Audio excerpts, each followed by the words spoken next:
सब बोलेंगे hallelujah, hallelujah, hallelujah. Ganesh Maharaj की जय, गणेश महाराज की जय, गणेश महाराज की जय। प्रभु के नाम में स्वागत करते स्वागत करते प्रभु को धन्यवाद देते। प्रभु आज हमें 90 दिन भी उसके भवन में लेकर आया आणि प्रभूच्या नावाला धन्यवाद देते की आज प्रभु 90 दिवशी पण आपल्या त्याच्या मंदिरात घेऊन आला। आओ मिलकर प्रार्थना करेंगे अपने देश के लिए। तो या आपण मिळून प्रार्थना करू आपल्या देशासाठी। उसके पहले हम एक वचन देखेंगे। त्याच्या पहिले आपण एक वचन बघू। निर्गमन अध्याय 3 हम पढ़ेंगे। आपण वाचू निर्गमन अध्याय 3 और उसका 7 से पढ़ेंगे। आणि त्याचं वचन 7 पासून वाचू। 7 से 10 तक। 7 पासून 10 पर्यंत। एक्सोडस चैप्टर 3 आणि निर्गमन अध्याय 3 वर्स 7 to 10 आणि त्याचं वचन 7 ते 10। परमेश्वर म्हणाला, मिस्र देशात असलेल्या माझ्या लोकांची विपत्ती मी खरोखर पाहिली आहे। त्यांच्या मुकदमांच्या दाचामुळे त्यांनी केलेला आक्रोश मी ऐकलेला आहे, त्यांचे क्लेश मी जाणून आहे। त्यांना मिस्री लोकांच्या हातातून सोडवावे आणि त्या देशातून चांगल्या व मोठ्या देशात दुधामधाचे प्रवाह जेथे वाहत आहेत अशा देशात म्हणजे कनानी, हित्ती, अमोरी, परिजी, हिब्बी व यबूसी यांच्या देशात त्यांना घेऊन जावे म्हणून मी उतरलो आहे। पहा, इस्रायल वंशजांचा आक्रोश माझ्यापर्यंत आला आहे। मिस्री लोक त्यांच्यावर कसा जात जुलूम करीत आहेत हेही मी प्रत्यक्ष पाहिले आहे। तर आता चल, तू मिस्र देशातून माझे लोक इस्रायल वंशज यांना बाहेर काढावे म्हणून मी तुला फारूकडे पाठवतो। आमीन। हम यहाँ सबसे पहला देखते हैं कि मिस्र में जो इस्राएली लोग गए थे याकूब के यूसुफ के काल के समय पर, तो उस समय हम देखते हैं कि वहाँ बहुत सारे इस्राएली बढ़ गए, वहाँ बस गए और बढ़ गए। आणि आपण बघतो प्रियांनो की याकोबाच्या वेळेस, युसुफाच्या वेळेस जे काही इस्रायली लोक मिस्रमध्ये गेले होते तर ते त्या ठिकाणी वस्ती करून राहिले, ते खूप वाढले, खूप फळद्रूप झाले। और नया फिरौन बैठने के कारण, जिसका नाम रामसेस है, वो बैठने के कारण उसने क्या किया, इस्राएलियों को सताव करने लगा। आणि जो नवीन फारो बसल्यामुळे ज्याचं नाव रामसेस आहे, तो बसल्याच्या नंतर तो काय करायला लागला, इस्रायल लोकांना खूप छळू लागला। लेकिन बाइबल हमें बताती है 1 के 12वें वचन में, जितना वो उनको दुख देने लगा उतना वो बढ़ते गए, फैलते गए। आणि बायबल आपल्याला सांगते 1 च्या 12 वचनामध्ये की जेवढा जेवढा फारो त्यांना छळ होता, त्यांना त्रास देत होता, तेवढे तेवढे ते वाढत गेले। और लिखा है कि वो बढ़ते भी गए, फैलते भी गए। आणि दिले की ते खूप वाढत गेले आणि ते फळद्रूप झाले। और इसीलिए लिखा है वो बढ़ गए, इसीलिए इस्राएलियों से अत्यंत डर गए। ऐसा लिखा है, देखो उस 12वें वचन में ऐसा लिखा है कि वो बढ़ते गए, फैलते गए और इसलिए वो इस्राएलियों से अत्यंत डर गए। पण जितके अधिक त्यांना जाचले तितके अधिक ते वाढून बहुगुणित झाले व त्यांचा चोहोकडे विस्तार झाला। त्यांना इस्रायल वंशजांचा तिटकारा वाटू लागला। हाँ, इधर तिटकारा लिखा है, लेकिन हमारे हिंदी में ऐसा लिखा है वे इस्राएलियों से अत्यंत डर गए, है ना। तो प्रियो, आज जो मसीहों को होने वाला जो सताव है, आणि आज जो ख्रिस्ती लोकांना होणारा छळ आहे, हाँ, उस होने वाले सताव में क्या होता है, परमेश्वर की योजना है। जितना सताया जाता है उतने बढ़ते हैं और फैलते हैं। क्या होता है, फैलते। आणि या सतावामध्ये पण देवाची एक योजना आहे की जेवढं जेवढं ख्रिस्ती लोकांना छळलं जातं तेवढं ते वाढतात आणि ते चौपळे म्हणजे विस्तार होतो, म्हणजे ते पसरतात। अगर उन्हें छल नहीं होता, उन्हें दुख नहीं होता, तो मैं आपको बताती हूँ वो इस मिस्र कभी नहीं छोड़ते।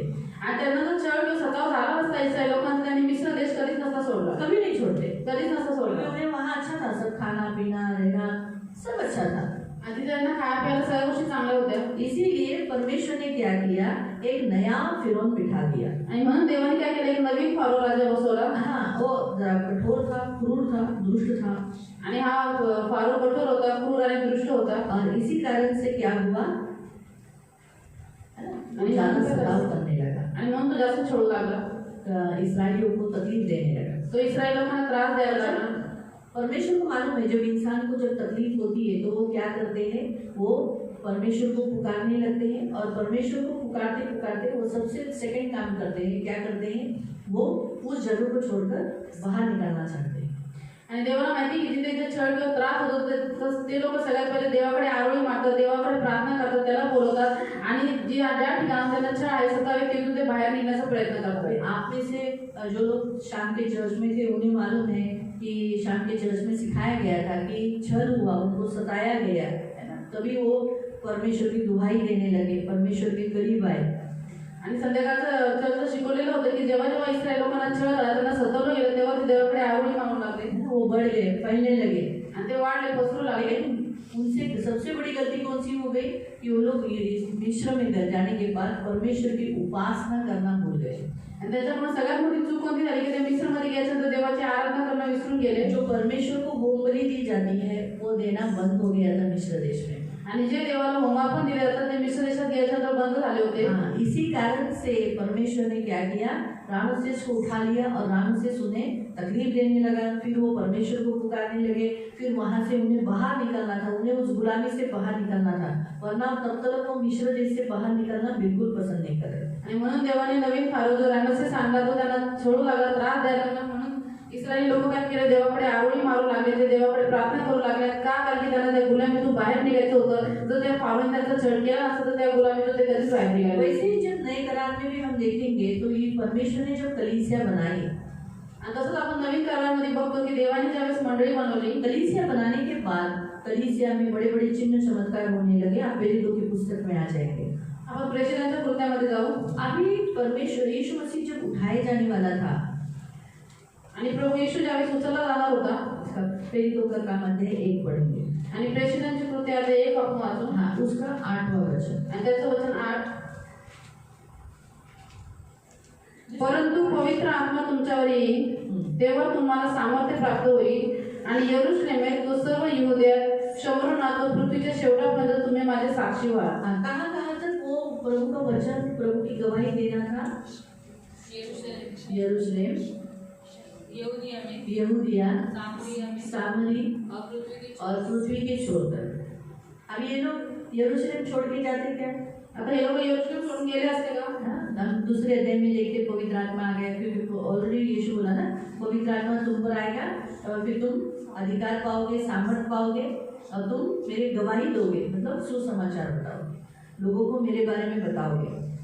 अभी दूसरे अध्याय में हम देखते पवित्र आत्मा आ गया और यरूशलेम में वो भाषण दिया, प्रभु का सुसमाचार सुनाया और 3000 के लगभग क्या हुए, आत्माएं प्रभु के राज्य में आई। बराबर। यरूशलेम में रहते रहते आप 43 वचन से पढ़ सकते हैं, 2 अध्याय के 43 वचन से, कि बड़े बड़े चिन्ह चमत्कार प्रभु करने लगा, लोगों में भय समाने लगा। रोज यरूशलेम में घर घर में लोग इकट्ठे हो रहे थे। बराबर। फिर तीसरे अध्याय में अंधे को चंगाई मिला, बड़ा काम हो गया। तिसऱ्या अध्यायामध्ये एक आंधळ्याला दृष्टी भेटली. हाँ, बस क्या पूछो मत। फिर मंदिर में रोज लोग उसे उन लोगों के पास चंगाई लेने के लिए लोग आने लगे। रोज लोक मंदिराकडून आरोग्य घेण्यासाठी येऊ लागले, क्योंकि वो लोग डेली मंदिर में जाते थे कारण की ते लोक रोज मंदिरात जायचे. और लोग चंगे हो जाने के बाद वो किसका फॉलो करने लगे? आणि रोगी बरे झाल्यानंतर ते कोणाच्या मागे चालू लागले? यीशु के पीछे। प्रभु यीशुच्या मागे. यहूदी लोग, इस्राएली लोग क्या होने लगे? मसीह में आने लगे। आणि यहूदी आणि इस्रायल लोक ख्रिस्तामध्ये येऊ लागले. इसीलिए देखो फिर क्या हुआ, महासभा में उनको मारा गया, पीटा गया। किसको? यूहन्ना को और पतरस को। म्हणून न्यायसभेपुढे योहान आणि पतरसला मारलं गेलं. है ना। फिर हम देखते हैं, फिर वो लोग लौ लगाकर यरूशलेम में प्रार्थना कर रहे थे, प्रभु दया कर। प्रभु ने भूकंप दिया, बहुत कार्य किया। फिर हनन्याह सफरी का केस आता है। आणि ते प्रभूकडे एकाग्र त्यांनी यरूशलेममध्ये राहूनच प्रार्थना करत होते. देवाने तिथं भूकंप दिला. त्याच्यानंतर पुढे आपण बघतो हनन्याह सफरीचा केस येतो. फिर 5वें अध्याय में हम देखते हैं कि आप पढ़ो वहाँ 12वें वचन से, 5वां अध्याय 12वें वचन से, पतरस के द्वारा, प्रभु के शिष्यों के द्वारा बड़े बड़े चमत्कार, उनकी छाव से लोग चंगे हो रहे थे। आणि 5व्या अध्यायामध्ये तुम्ही वाचू शकता 12 पासून की त्या प्रेताच्या हातून आणि शिष्याच्या हातून मोठमोठे चमत्कार होत होते. त्याची पेत्राची सावली जरी पडली तरी पण लोक बरे होत होते. इसीलिए फिर पतरस को वापस मारा गया, जेल में डाला गया आणि पेत्राला पुन्हा मारले गेलं, तुरुंगात टाकलं.